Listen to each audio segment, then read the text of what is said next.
amban ana chalu hitin to a he til kho thu se na reverend ti e chingson ama apha lamun lodin eka ove tuni azong chun them khat sei ta ben ni khu hi ke yong hi to bang til ki bol he kan het be se lo te ho society sunga kana tu kha vang pen yong hi dingin ka yin chan dunia masa pena thu se ya kaung pan kha hi wang pha ka kisama ma jenge ai wang la ka sei ding hi có cái sùng nhông có cái sùng buồn bài beli Việt Nam hết upaho trung trang lệ til khâu đừng ở chun cái hình bồi thì cái lùng thi mình cầm ghế vui này hết nghe chun lần khát là chun phàm mồi có sản ai ăn lần hút tê hồn hít to bằng nay ngủ và nếu để lần hi các cái bạ mà riêng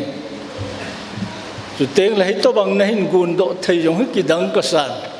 nông ngõ lúa cái tì này buồn program hôm bé sẽ lâu thil ai là chúng ta giống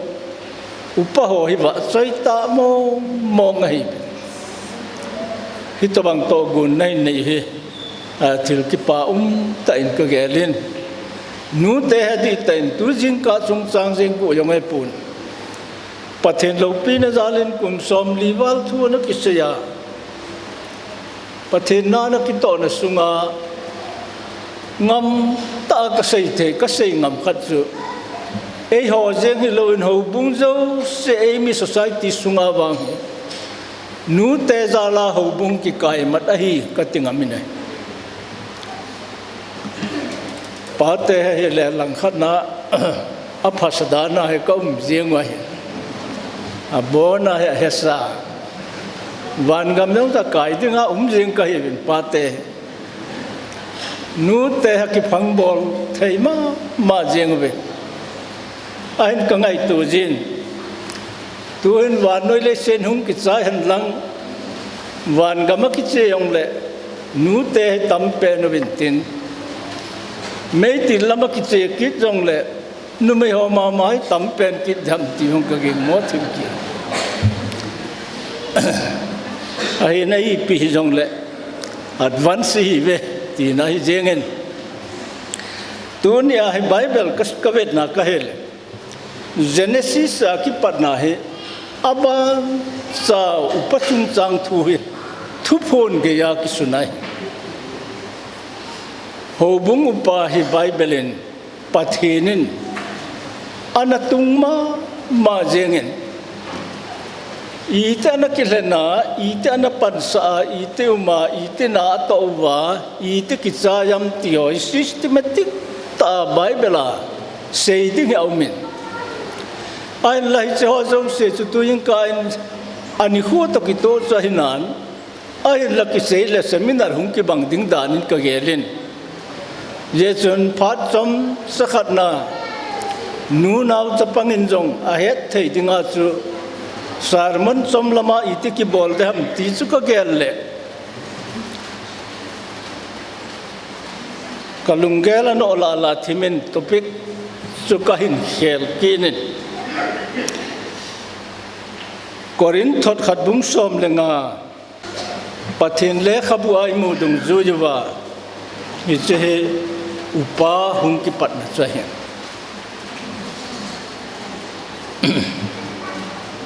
upa hi Bible ai bet na hi le ho bung ki roi khom na vai hom tu chahi Bible hin pastor ki ti ho hi a chum pun reverend ngom chum pun hồ bung mà số nó chỉ ngậm được chú thêm pu to pa upa ho cho hi riêng này ye chu nu pa hi i Việt Nam hi le Bible zata ana ko yahi ti mo ben ai no bung ki vai pu na ki ba lo je chun loi khat wang chun upa hi nei yong anu nei pu bin a value yong ha gel gil pu bin ai la pathin le khabui phatte chan ve le chun abula ki patna Israel te khangla ya ki patna ho bung ma so khang se ji ho khang thu phun phat top chan ga ya dinga ki lang chu upa ho ai zen upa ho ya za ta in ngai sang oma ma je ge ti lo thế ai pun pak pathen lal to na kim vela to jong chu pastor ho ai pu evangelist ho yong ai pun upa ho ai ke ho loi hi upa ho so le ding bo ka hi adik ta chu vai hom ding ka hi pu bin vai hom da chu pathen le khabudung zu ya upa ho na joy ye chu hi che ho hi bet na he thu pi ma jeng he na bol hi bol lo ma hi tin ka ge lin i bible sim na su ga sim tha le hen chang som li chang na lai ta chu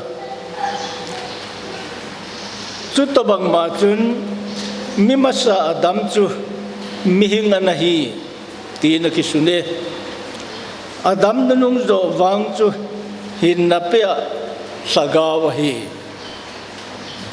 mi ma sa adam chu ta sa hing mi hi ma hi ti chu i he bin adam nung zo wang chai le saga wa hi ti he hi chela ya tu jing ka upa to ki sam kai chai be se pun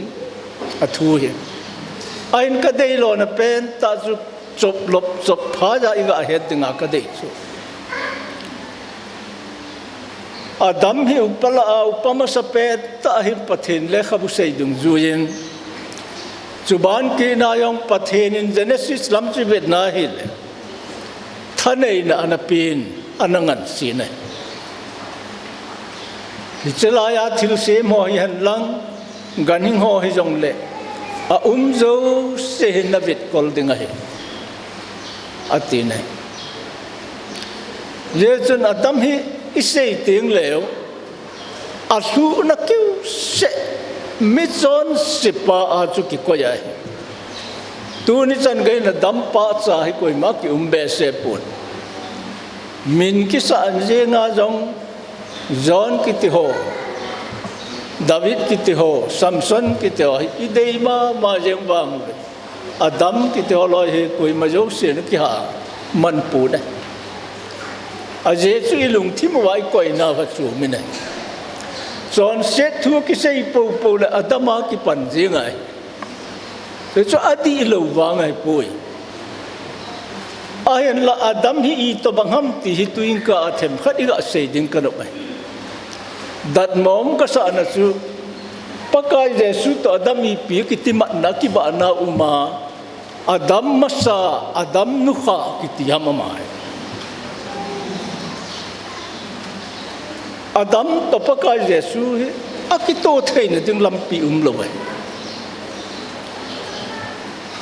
bible vet na le pakai jesu ama ta jong chun angai na chu ma jengen kei kai le saga wa hin kai ti jeng le kilo mai adam min ga pu chu nu mai chu adam masa chu mi ma hin